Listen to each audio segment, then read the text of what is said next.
To most observers, it looks ordinary. A foreign naval vessel entering Manila. A scheduled port visit. Formal handshakes. Smiles for the camera. Courtesy calls at Navy headquarters. Routine. But in defense planning, timing is never routine. In December 2025, the Republic of Korea Navy training ship Hansando arrives in Manila just as speculation intensifies that the Philippine Navy may soon acquire additional surface combatants from South Korea. So the real question is not what ship arrived. The real question is this: is South Korea quietly preparing the Philippines for a future navy built around larger, more capable warships than anything it has operated before? Stay with me until the end. Before we continue, don't forget to like the video, subscribe, and turn on notifications here on Bayan Watchdog. Let's establish something clearly. Hansando is not a combat ship. It is a dedicated naval training vessel to carry hundreds of Korean naval cadets on extended overseas deployments. It has classrooms, lecture halls, training simulators, limited self-defense systems. This is not a frigate. This is not a destroyer. So why does it matter? Because training ships are strategic instruments. When South Korea deploys Hansando abroad, it is doing three things simultaneously. First, it exposes partner navies to Korean naval culture, how officers think, how decisions are made, how doctrine is applied at sea. Second, it builds personal relationships. Cadets become officers. Officers become commanders. Commanders become the leaders who approve acquisitions, shape doctrine, and define fleet direction. Third, it sends a subtle but powerful signal. South Korea is not offering a transaction. It is offering continuity. This is not salesmanship. This is relationship engineering. And in modern defense procurement, relationships matter more than brochures. Now, let's talk intent. South Korea has already delivered the most advanced surface combatants ever operated by the Philippine Navy, Miguel Malvarclas frigates, larger than previous ships, better armed, equipped with vertical launch systems designed for true multi-role warfare. But defense analysts are largely in agreement on one point: Korea does not view this class as the final destination. Korean shipbuilders, particularly HD Hyundai Heavy Industries design warships using a scalable family concept. Same industrial base. Shared systems architecture. Growth margins built in from the start. In industry terms, this is called layered capability development.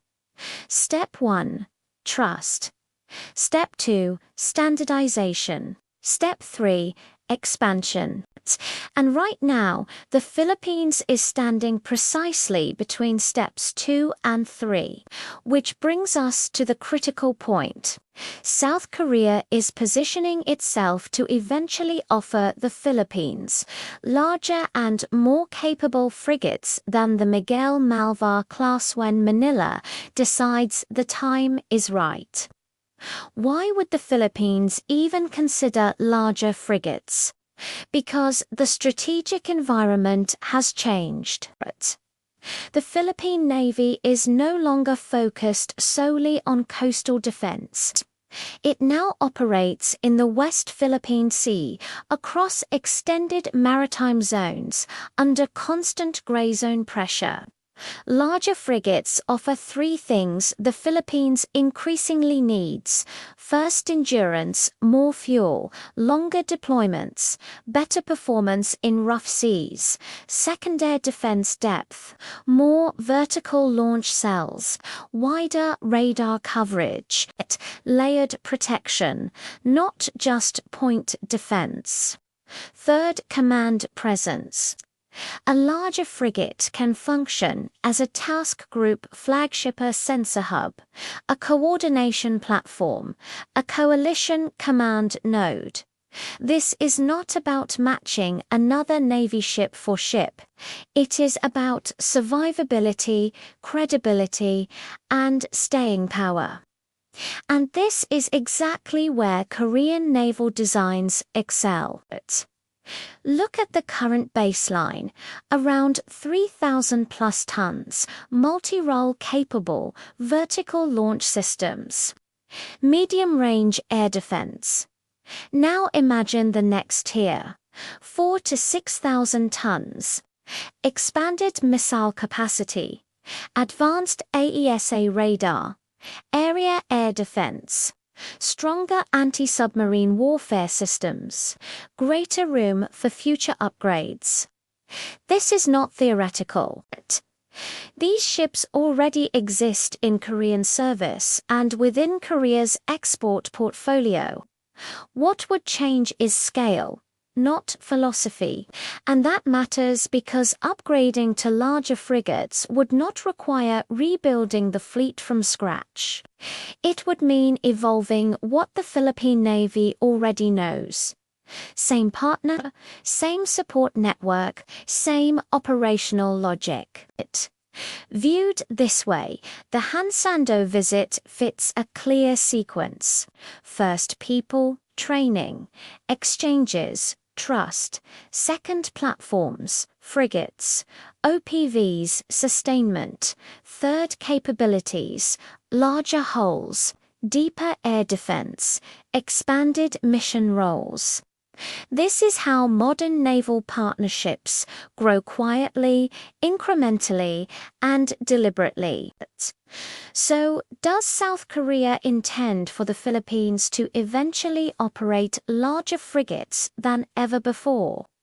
Defense analysts would answer cautiously, but unmistakably, yes, in time, by design, not through pressure, not through headlines, but through preparation. The Hansando visit is not about selling a ship. It is about shaping the people who will one day decide what kind of navy the Philippines will become.